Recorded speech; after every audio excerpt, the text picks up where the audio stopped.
In a few months, the entire world will watch a ball move across a field.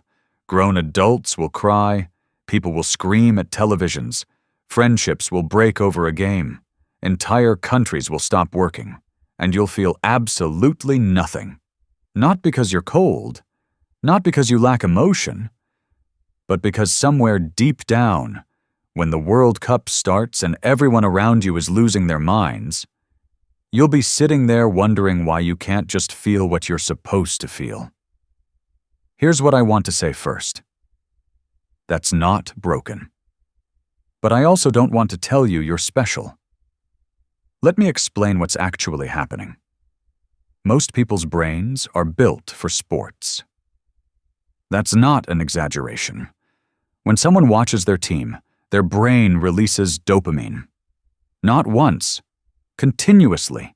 Every play, every near miss, every moment of uncertainty. It's designed to keep you hooked.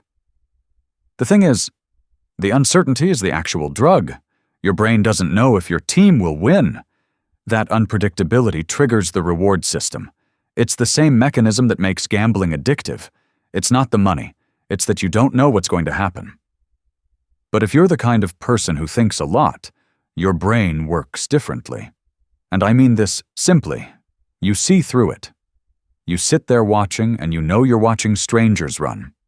You know the outcome doesn't affect your actual life. You know you can't control it. So the uncertainty doesn't feel thrilling. It just feels pointless. That's not superiority. That's just how your brain operates. But there's something else happening underneath that nobody talks about. If you've never felt the pull of sports, there's a decent chance you grew up differently than people who do. Maybe you were the one taking care of emotional things in your family. Maybe you learned early that feelings are information, not entertainment. Maybe you developed this habit of noticing what's actually happening, instead of escaping into what feels good. Sports requires you to do something that's actually really difficult. You have to stop analyzing and just feel. You have to let yourself care about something you can't control.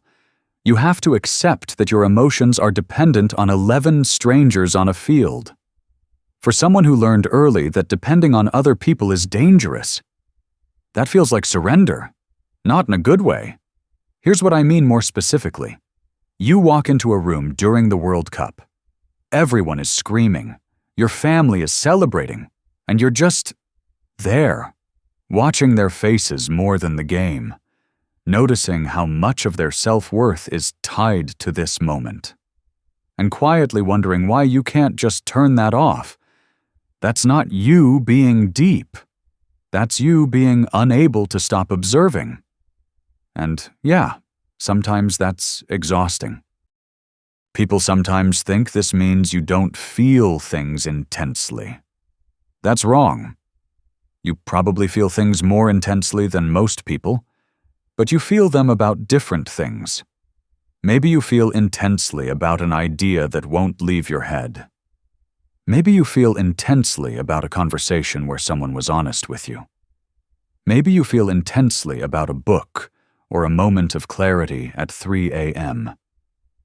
Your emotions aren't absent, they're just allocated.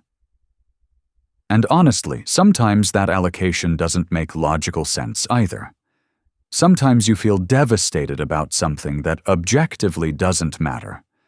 Sometimes you feel nothing about something you're supposed to care about. Welcome to being a feeling person who also thinks too much. The World Cup is coming. And look, I'm not going to sit here and tell you that you're better for not caring about sports. That's not true. Millions of people will feel pure, uncomplicated joy. That's real. That matters. They're not wrong. You're just different in how your brain needs meaning. So here's the thing that matters. When the World Cup starts and everyone's emotionally invested, and you're not, don't interpret that as coldness. Don't tell yourself something's wrong with you. Don't let other people make you feel broken. You're the kind of person who needs meaning to be real, and that's just how you're wired. It's not better. It's not worse.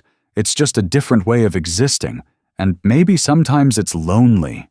Maybe sometimes you sit in a room full of celebration, and you feel fundamentally separate from everyone else. That part is real, and it sucks. But that same wiring that makes you unable to feel sports fandom, it's the same thing that makes you notice things. It's the same thing that makes you feel deeply about things that matter. It's the same thing that makes you unable to pretend. So when the World Cup happens and you don't feel it, you're not missing out on humanity. You're just looking for meaning somewhere else. And wherever that somewhere else is, it probably actually matters more.